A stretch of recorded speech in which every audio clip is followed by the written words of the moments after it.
केरल के खाने का नाम सुनते ही एक अलग ही स्वाद जहन में आता है ना। पर कभी सोचा है कि उस खाने में वो जादू आता कहाँ से है? मतलब ऐसा क्या है जो वहाँ की करी और बिरयानी को इतना इतना यादगार बना देता है? देखिए, इसका जवाब सिर्फ मसालों की एक लंबी चौड़ी लिस्ट में नहीं है। नहीं, बिल्कुल नहीं।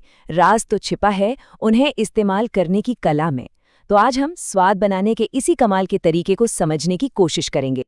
तो आज का हमारा सफर कुछ ऐसा रहेगा। हम देखेंगे कि केरल की रसोई में जादू कैसे होता है, तड़के की शुरुआत कैसे होती है, करी का स्वाद कैसे बनता है, वहाँ के खास फ्लेवर्स कौन से हैं, और आखिर में खुशबू और सेहत का खजाना कैसे खुलता है। चलिए शुरू करते हैं ये स्वाद का सफर।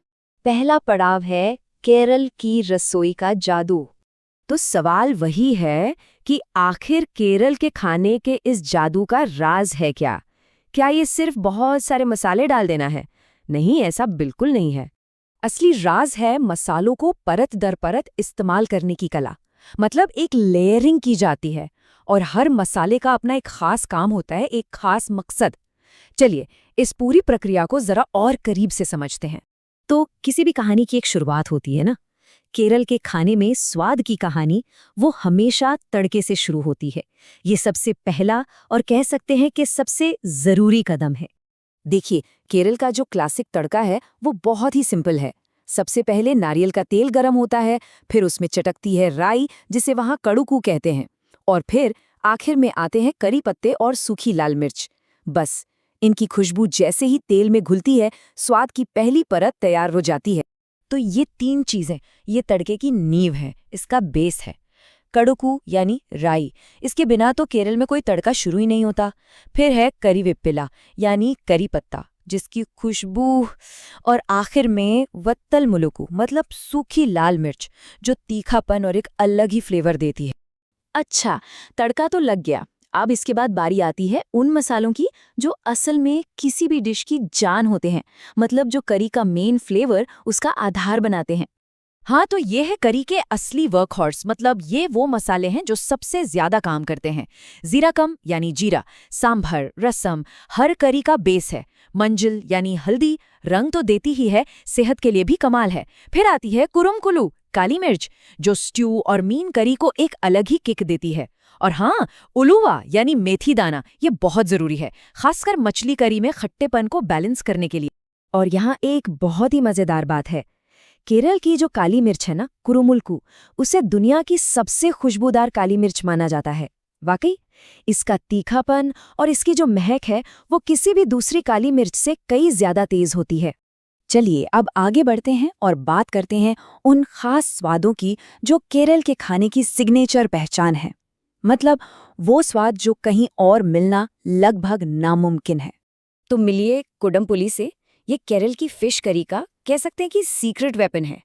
ये सिर्फ खट्टापन नहीं देता, नहीं, इसका स्वाद गहरा होता है, थोड़ा स्मोकी, जो सच में लाजवाब है, एकदम यूनिक।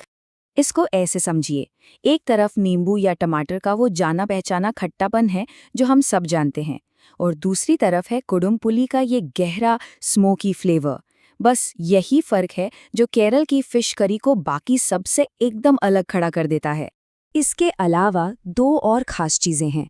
एक है कोपरा यानी सूखे नारियल के छोटे छोटे टुकड़े। ये मीठू को पुराटी जैसी सब्जियों में एक बढ़िया सा क्रंच, एक टेक्सचर डालते हैं। और दूसरा है चुक्कू यानी सौंठ या सूखी अदरक। इसका इस्तेमाल दवा के तौर पर भी होता है, और मशहूर चुक्कू कापी तो इसी से बनती है।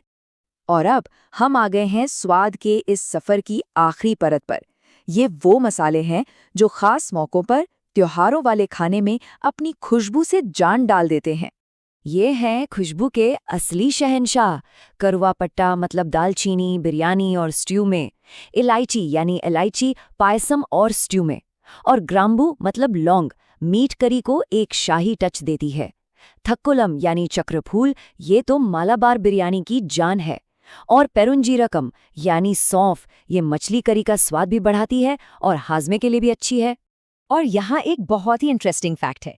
केरल की रसोई में जो दालचीनी इस्तेमाल होती है, करुवप्पा, वो असली दालचीनी यानी ट्रू सिनेमन होती है। ये बाजार में मिलने वाली आम कैसिया दालचीनी से ज्यादा नाजुक और हल्की मीठी होती है। तो देखा, तड़के की पहली चटक से लेकर आखिर में उठने वाली वो भीनी भीनी खुशबू तक, हर एक मसाला केरल के खाने की कहानी का एक ज़रूरी हिस्सा है। ये सिर्फ खाना बनाना नहीं है, ये तो स्वाद को परत दर परत तराशने की एक कला है। तो ये सब जानने के बाद एक सवाल ज़हन में आता है कि किसी भी रसोई का सबसे ख़ास मसाला आखिर होता कौन सा है? वो कौन सा एक मसाला है जो किसी के भी हाथ के खाने को एक पहचान देता है, एक कहानी देता है? ये सोचने